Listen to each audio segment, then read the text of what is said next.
ഒരു പെൺകുട്ടി പീഡിപ്പിക്കപ്പെടുമ്പോൾ അവൾ ആ സമയത്ത് ഇറക്കം കുറഞ്ഞ വസ്ത്രം ധരിച്ചത് കൊണ്ടല്ലേ പീഡിപ്പിക്കപ്പെട്ടത്. അവൾ ആ സമയത്ത് അങ്ങോട്ട് പോയത് കൊണ്ടല്ല അങ്ങനെ സംഭവിച്ചത്. അവൻ കയറി പീഡിപ്പിച്ചിട്ടുണ്ടെങ്കിൽ അത് അവളുടെ കയ്യിലിരിപ്പ് കൊണ്ട് തന്നെ ആയിരിക്കണം എന്നൊക്കെ പറയുന്ന ആളുകളുള്ള നാടാണ് നമ്മുടേത്, അല്ലെ? ഏറ്റവും നല്ല രീതിയിൽ വിക്ടിം ബ്ലെയിമിങ് ചെയ്യാൻ അറിയാവുന്ന ആളുകളാണ് നമ്മൾ മലയാളികളെന്ന് പറയാതെ വയ്യ. എന്നിരുന്നാലും അത്തരം ഒരു അവസ്ഥയിലൂടെയാണ് ഇപ്പൊ മുക്കത്ത് പീഡനത്തിനിരയാക്കപ്പെട്ട് പെൺകുട്ടി കടന്നു പോയിക്കൊണ്ടിരിക്കുന്നത്. ഒരാഴ്ച മുമ്പ് ഈ സംഭവത്തെ കുറിച്ച് നമ്മൾ സംസാരിച്ചിട്ടുണ്ടായിരുന്നു. നമ്മൾ മാത്രമല്ല, ഇവിടുത്തെ മെയിൻ സ്ട്രീം മീഡിയാസ് മൊത്തം ഈ സംഭവത്തെ കുറിച്ച് ഫോക്കസ് ചെയ്ത് സംസാരിച്ചിട്ടുണ്ടായിരുന്നു. അന്നത് വലിയ വാർത്ത ആയിരുന്നല്ലോ. മുക്കത്തെ ലോഡ്ജിലെ ജോലി കഴിഞ്ഞ് റൂമിലേക്ക് എത്തിയ പെൺകുട്ടിയെ ലോഡ്ജ് മുതലാളിയും കൂടെയുള്ള രണ്ടുപേരും ചേർന്ന് പീഡിപ്പിക്കാൻ ശ്രമിച്ച സംഭവം. അത് അത്ര പെട്ടെന്നൊന്നും ആരും മറന്നു കാണില്ലെന്ന് വിചാരിക്കുന്നു. അന്ന് തന്റെ മുറിയിലുണ്ടായിരുന്ന കൂടെ ജോലി ചെയ്തിരുന്ന രണ്ട് പെൺകുട്ടികൾ നാട്ടിലേക്ക് പോയതായിരുന്നു. ആ തക്കം നോക്കിയാണ് ലോഡ്ജ് ഉടമ അവിടേക്ക് വന്നത്, അല്ലെ? അങ്ങനെ അയാളും കൂടെയുള്ള രണ്ടുപേരും പീഡിപ്പിക്കാൻ ശ്രമിക്കുന്നതിനിടക്ക് ഈ പെൺകുട്ടിയുടെ കൈ തട്ടി അറിയാതെ ഫോണിന്റെ സ്ക്രീൻ റെക്കോർഡർ ഓൺ ആവുന്നു. ആ സ്ക്രീൻ റെക്കോർഡർ എല്ലാവരും കേട്ടതാണ്. ഈ പെൺകുട്ടി നിലവിളിക്കുന്നുണ്ട്, എന്നൊന്നും ചെയ്യില്ലെന്നും പറഞ്ഞുകൊണ്ട്. അന്നേരം ഈ ലോഡ്ജ് ഉടമ പറയുന്നത് എന്താണ്? അങ്കിളാണ് മോളെ, നാണം കെടുത്തല്ലേ എന്നാണ്. അവസാനം താൻ പീഡിപ്പിക്കപ്പെടുമെന്ന് മനസ്സിലാക്കിയ പെൺകുട്ടി എന്താക്കുന്നു? ലോഡ്ജിന്റെ മുകളിലത്തെ നിലയിൽ നിന്ന് താഴോട്ട് ചാടുന്നു. ആ ചാട്ടത്തിൽ തന്നെ നട്ടിലിന് പരിക്കേൽക്കുന്നു. ഈ പെൺകുട്ടി കിടപ്പിലാക്കുന്നു. സംഭവം നടന്ന് കുറച്ച് ദിവസങ്ങൾക്കുള്ളിൽ തന്നെ ഈ ലോഡ്ജ് ഉടമയെ അറസ്റ്റും ചെയ്യുന്നു. ഇതായിരുന്നു ആ വാർത്ത. വളരെ ഞെട്ടലോടെയും സങ്കടത്തോടെയുമായിരുന്നു ഒരാഴ്ച മുമ്പ് എല്ലാവരും ഇത് ഡിസ്കസ് ചെയ്തത്, അല്ലേ? എന്നിരുന്നാലും കുറച്ച് ദിവസത്തെ ഹോസ്പിറ്റൽ വിശ്രമത്തിന് ശേഷം ഈ പെൺകുട്ടി വീട്ടിലെത്തി കേട്ടു. എന്തായാലും വീട്ടിലെത്തി ഈ പെൺകുട്ടി അവിടെ നടന്ന സംഭവത്തെ കുറിച്ച് സംസാരിച്ചിട്ടുണ്ടായിരുന്നു. എന്തായാലും സംഭവവുമായി ബന്ധപ്പെട്ട് പെൺകുട്ടി സംസാരിച്ച കാര്യങ്ങൾ നമുക്ക് എന്താണെന്നുള്ളത് നോക്കാം. ആദ്യമായി പെൺകുട്ടി പറഞ്ഞ കാര്യം എന്താണെന്ന് വെച്ചാണെങ്കിൽ, ഈ ലോഡ്ജ് ഉടമയും ഭാര്യയും കൂടിയും ടൂറിന് പോയ സമയത്താണ് ഇയാൾ ഈ പെൺകുട്ടിയുടെ ഫോണിലേക്ക് വാട്സപ്പിൽ മെസ്സേജ് അയക്കുന്നത്. എനിക്ക് ലൈംഗിക ബന്ധത്തിന് താല്പര്യമുണ്ട്, എന്നെ അങ്കിളായി കാണേണ്ടതെന്ന്. ഈ മെസ്സേജ് കണ്ട് ഈ പെൺകുട്ടി ഭയങ്കരമായിട്ട് ഷോക്ക് ആവുകയും അവിടുന്ന് ജോലി ഒഴിവാക്കി വീട്ടിലേക്ക് പോകാൻ വേണ്ടി തീരുമാനിക്കുകയും ചെയ്തു. അത് അയാൾ അറിയിക്കുകയും ചെയ്തു. ഉടനെ തന്നെ ഇയാൾ കൂടെ ജോലി ചെയ്യുന്ന ആൾക്കാരെ ഫോൺ വിളിച്ച് അവളെ തടയാൻ ആവശ്യപ്പെട്ടു. പക്ഷെ അവര് തടയുന്നതിന് പകരം അവളോട് വേഗം ഇവിടുന്ന് രക്ഷപ്പെട്ടു, അതാണ് നിനക്ക് നല്ലതെന്നുള്ള രീതിയിൽ അവിടെ നിന്ന് രക്ഷപ്പെടാൻ വേണ്ടി നിർബന്ധിക്കുന്നു. അങ്ങനെ അവൾ ബാക്കും ചെയ്ത് വീട്ടിലേക്ക് പോയി. അതിനുശേഷം പിന്നീട് എന്ത് സംഭവിച്ചു എന്നുള്ളത് ഈ പെൺകുട്ടി തന്നെ പറയുന്നത് നമുക്കൊന്ന് കണ്ടോക്കാം.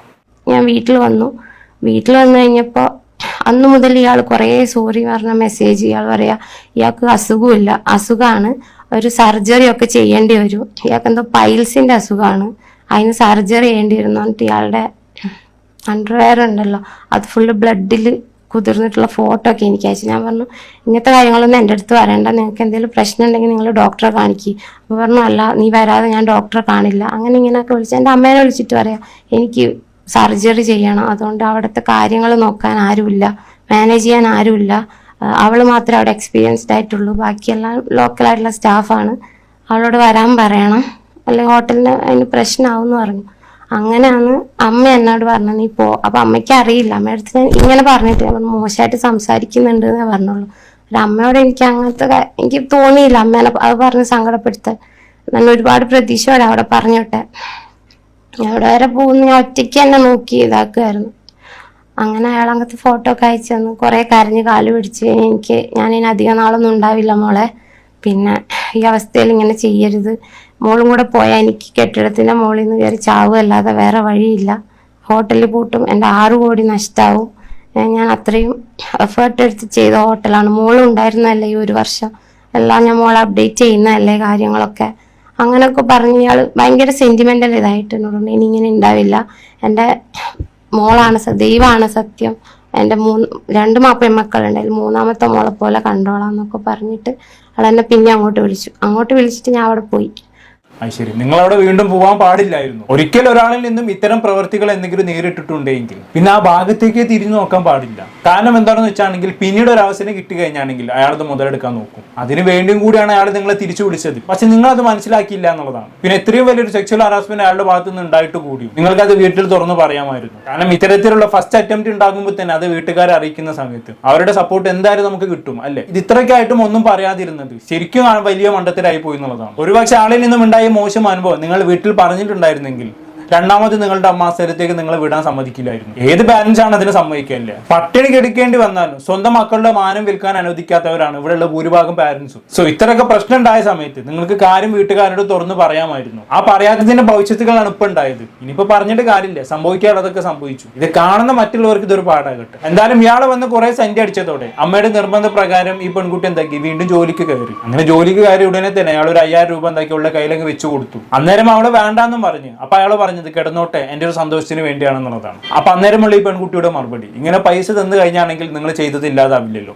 ഇനി ഇങ്ങനെ ഉണ്ടാവാണ്ട് നോക്കിയാൽ മതി എന്നുള്ളതാണ്. അയാൾ അത് അംഗീകരിക്കുകയും ചെയ്തു. പിന്നീട് കുറച്ചു കാലത്തേക്ക് അയാളുടെ ശല്യമൊന്നും ഇല്ലായിരുന്നു. പിന്നെ എന്ത് സംഭവിച്ചു എന്ന് ചോദിച്ചു കഴിഞ്ഞാണെങ്കിൽ ഞാൻ നേരത്തെ പറഞ്ഞല്ലോ കൂടെ ജോലി ചെയ്യുന്ന 2 പെൺകുട്ടികൾക്കൊപ്പമാണ് ഇവിടെ താമസിക്കുന്നതെന്ന്. ഇവളുടെ നാടെന്ന് പറയുന്നത് കണ്ണൂരാണ്. അവിടുന്ന് മുക്കത്ത് നിന്ന് താമസിക്കുകയാണ് ചെയ്യുന്നത്. അപ്പൊ കൂടെ താമസിക്കുന്ന 2 പെൺസുഹൃത്തുക്കളെ കൂടാതെ തന്നെ ഇവൾക്ക് 2 ആൺ സുഹൃത്തുക്കളും കൂടി ഉണ്ടായിരുന്നു. ഇവർ 5 പേരും ഒരു ഗ്യാങ് ആയിട്ടാണ് നടക്കുന്നത്. ഇവർ ഒരുമിച്ച് കറങ്ങാൻ പോകും. ഇടുക്കി ചെക്കന്മാർ ഇവര് താമസിക്കുന്ന ലോഡ്ജിലേക്ക് വരാറുണ്ട്. ഒരുമിച്ച് ഫുഡൊക്കെ കുക്ക് ചെയ്ത് കഴിക്കാറുണ്ട്. ഇത് ശ്രദ്ധിച്ച ലോഡ്ജിന്റെ സെക്യൂരിറ്റി എന്താക്കി, ഇവള് ജോലി ചെയ്യുന്ന ലോഡ്ജ് മുതലാളിയുടെ കാര്യങ്ങൾ പറഞ്ഞു ഇങ്ങനെയൊക്കെ 2 ചെക്കന്മാർ ഇവളുടെ മുറിയിൽ വന്ന് പോകുന്നുണ്ട്, ഒന്ന് സൂക്ഷിച്ചു എന്നുള്ള രീതിയിൽ. അവസാനം അയാൾക്ക് അതൊരു പിടിവള്ളിയായിട്ട് മാറി. ഒളിപ്പിച്ച് വെച്ച അയാളുടെ അസുഖം പ്രകടിപ്പിക്കാൻ ഒരു അവസരം കൂടി കിട്ടിയല്ലോ. അങ്ങനെ അയാൾ അത് മുതലെടുത്ത് അവളെ ഭയങ്കരമായിട്ട് താക്കീത് നൽകാനും ഭീഷണിപ്പെടുത്താനൊക്കെ തുടങ്ങി. ഞാൻ പറയുന്ന പോലെ നിന്നിട്ടില്ലെങ്കിൽ നിന്റെ 2 ആൺ സുഹൃത്തുക്കൾ നിന്റെ റൂമിലേക്ക് വരുന്നവരെ ഞാൻ മറ്റുള്ളവരോട് പറഞ്ഞു നടക്കും, നിന്നെ മോശക്കാരിയാക്കും എന്നുള്ള രീതിയിലൊക്കെ പുള്ളിക്കാരൻ ഓരോന്ന് പറയാൻ തുടങ്ങി. അതിനെക്കുറിച്ച് ഈ പെൺകുട്ടി പറയുന്നത് കേട്ടോ.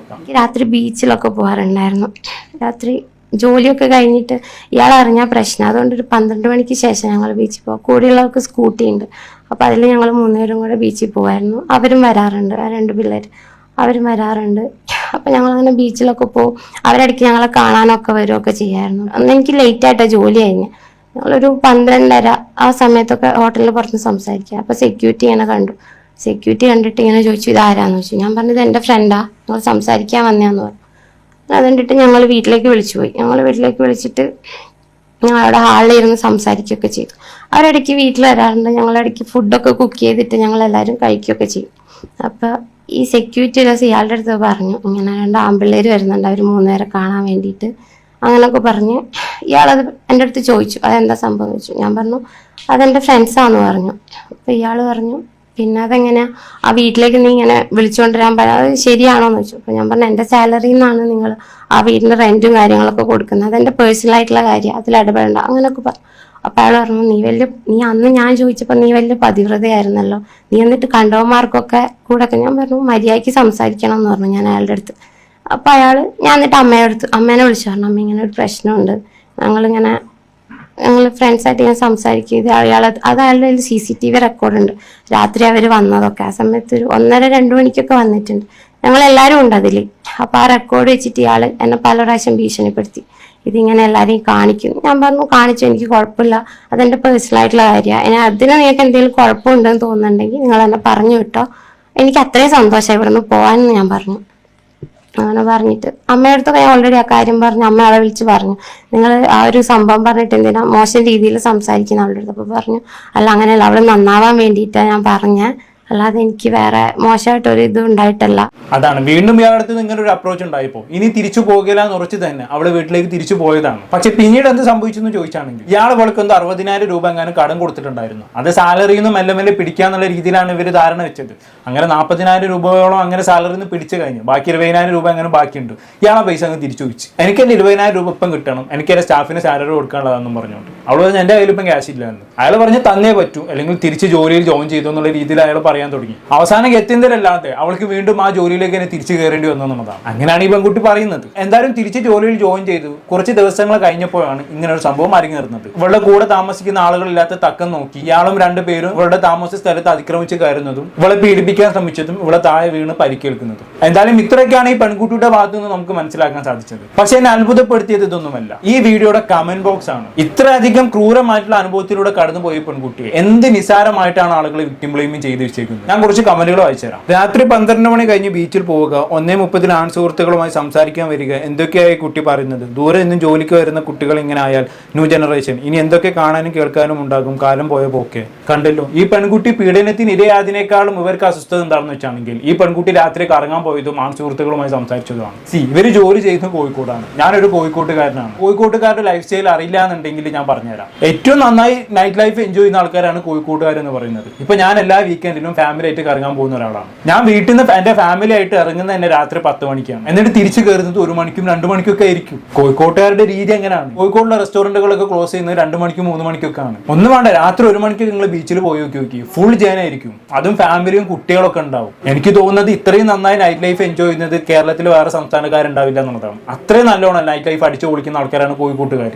അത് കോഴിക്കോട് വരുന്നവർക്കും കോഴിക്കോട് താമസിക്കുന്നവർക്കും നല്ലോണം അറിയാം. അപ്പൊ അങ്ങനെയുള്ള ഒരു വ്യക്തി എന്ന നിലയിൽ ഒരിക്കലും ഇതിനെ ബ്ലെയിം ചെയ്യാനൊക്കത്തില്ല. പിന്നെ നമ്മൾ തന്നെയല്ലേ എപ്പോഴും പറയുന്നത് രാത്രി പെൺകുട്ടികൾ സേഫ് അല്ല, രാത്രി പെൺകുട്ടികൾക്ക് ഇറങ്ങി നടക്കണം, അങ്ങനെ രീതിയിലേക്ക് നമ്മുടെ നാട് മാറണം എന്നൊക്കെ. എന്നാലും രാത്രി ഒരു പെൺകുട്ടി പുറത്തിറങ്ങുമ്പോഴേക്കും ഈ രീതിയിൽ പ്രശ്നമായി കാണുന്ന ആൾക്കാരാണ് ഇവിടെ ഉള്ളത്. പിന്നെ എങ്ങനെ നാട് നന്നാവാനാ? ഇനി ഇതൊക്കെ പോട്ടെ, നിങ്ങളുടെ മനസ്സിൽ ഈ പെൺകുട്ടി ഒരു ചീത്ത പെൺകുട്ടിയാണെന്ന് തന്നെ സങ്കല്പിക്കുക എന്ന് കരുതി മറ്റൊരാൾക്ക് കയറി പിടിക്കാനും പീഡിപ്പിക്കാനുള്ള ലൈസൻസ് ആണത്. അതിനൊക്കെ ഇതും പറഞ്ഞ് ന്യായീകരിക്കാന്ന് പറഞ്ഞാൽ എന്താ ഞാനിതിനൊക്കെ പറയാം? അടുത്ത കമന്റ് വായിച്ചാൽ പൈൽസിന്റെ കാര്യവും അണ്ടർവെയറും ബ്ലഡും ഒക്കെ കാണിക്കണമെങ്കിൽ രണ്ടുപേരും തമ്മിൽ ചെറിയ കണക്ഷൻ അല്ല. വലയിലാക്കാൻ നോക്കുന്ന കോഴികൾ ഈ കാര്യം ഒരിക്കലും മിണിയുടെ അടുത്ത് പറയും അത്രയും ആഴത്തിലുള്ള കണക്ഷൻ ആണെങ്കിൽ മാത്രം. ഇത് പിന്നെ 1:30ക്കും 2 മണിക്കും ഒക്കെ ഉള്ള കറക്കവും ആ സമയങ്ങളിൽ ആൺകുട്ടികൾ നിങ്ങൾ 3 പേർ മാത്രം, അതായത് പെൺകുട്ടികളുടെ റൂമിൽ വരികയും ആഹാരം ഉണ്ടാക്കി കഴിക്കുകയും ഒക്കെ ചെയ്യുന്നതിനെ കുറിച്ച് പുറത്ത് പറയാൻ കൊള്ളാത്ത കാര്യമാണ്. എന്തായാലും വേലി ചാടിയപ്പോൾ കോല് കുത്തിക്കേറി. ഞങ്ങളുടെ നാട്ടിലും കുടുംബത്തിലും എല്ലാ പെൺകുട്ടികളുണ്ട് മോളെ. അത് ശരി, നിങ്ങളുടെ കുടുംബത്തിലുള്ള പെൺകുട്ടികൾ വീട്ടിൽ നിന്ന് പുറത്തിറങ്ങുന്നില്ല എന്ന് കരുതി അങ്ങനെ ഇറങ്ങുന്നവരെല്ലാം മോശക്കാരാണെന്നാണോ? അത് അറിയാത്തതുകൊണ്ട് ചോദിക്കുക. എന്തിനാണ് ഇങ്ങനെ വിക്ടിം ബ്ലെയിമിങ് ചെയ്യുന്നത്? ഇത് ഞാൻ തുടക്കത്തിൽ പറഞ്ഞ പോലെ തന്നെ ഒരു പെൺകുട്ടി പീഡിപ്പിക്കപ്പെട്ട് കഴിഞ്ഞാണെങ്കിൽ അവൾ അങ്ങോട്ട് പോയിട്ടല്ലേ, അവൾ ആ ഡ്രസ്സ് ഇട്ടിട്ടല്ലേ പീഡിപ്പിക്കപ്പെട്ടത് എന്ന് പറയുന്നവരുടെ മറ്റൊരു വേർഷൻ. നീ രാത്രി 12 മണിക്ക് കറങ്ങാൻ പോകുന്നവളല്ലേ, നിനക്ക് ആൺ സുഹൃത്തുക്കളില്ലേ, അതുകൊണ്ടാണ് നീ പീഡിപ്പിക്കപ്പെട്ടത്. എന്ത് പറയാനാണ് ഇതിനൊക്കെ? ഇനി അടുത്തൊരു കമന്റ് കൂടി വായിച്ചു നോക്കാം. ഈ പെൺകുട്ടി ആൺപിള്ളേരുമായി പാതിരാത്രിക്കൊക്കെ ബീച്ചിൽ പോകുന്നതും അവരെ താമസ സ്ഥലത്തേക്ക് വിളിക്കുന്നതും ഒക്കെ കണ്ട് അയാൾ കൂടി. അത്രയേ ഉള്ളൂ കാര്യം. പെൺകുട്ടികൾ അച്ചടക്കം പാലിച്ചില്ലെങ്കിൽ ഇങ്ങനെയൊക്കെ സംഭവിക്കും. എങ്ങനെ ഇരിക്കും? ഇപ്പൊ ഒക്കെ പെൺകുട്ടിന്റെ തലയിലായി. എന്തായാലും കൊള്ളാം, പ്രത്യേകിച്ച് ഞാൻ ഇവിടെ ഒന്നും പറയുന്നില്ല. ഇതിപ്പോ വന്ന് എല്ലാവരും കൂടി ഈ പെൺകുട്ടിനെ കുറ്റക്കാരിയാക്കാനുള്ള ശ്രമത്തിലാണ്. ഇനിയിപ്പോ ആ പീഡിപ്പിച്ചവനെ പുണ്യാളനാക്കുമോ എന്തോ? വെറുതെ അല്ല ഇവിടെയുള്ള ആളുകൾ നാട് വിട്ടു പോകുന്നത്. ഇങ്ങനെയൊക്കെ വിക്ടിം ബ്ലെയിമിങ് ചെയ്യുന്ന ആളുകളുടെ നാട്ടിൽ നിൽക്കുന്നതിലും ഭേദം നാട് വിട്ടു പോകുന്നത് തന്നെയാണ്. അധികം ഞാനൊന്നും പറയുന്നില്ല. എന്താണ് നിങ്ങൾക്ക് തോന്നുന്നത്? താഴെ കമന്റ് ബോക്സിൽ രേഖപ്പെടുത്തുമല്ലോ. അടുത്തൊരു ടോപ്പിക്കുമായി വീണ്ടും കാണാം.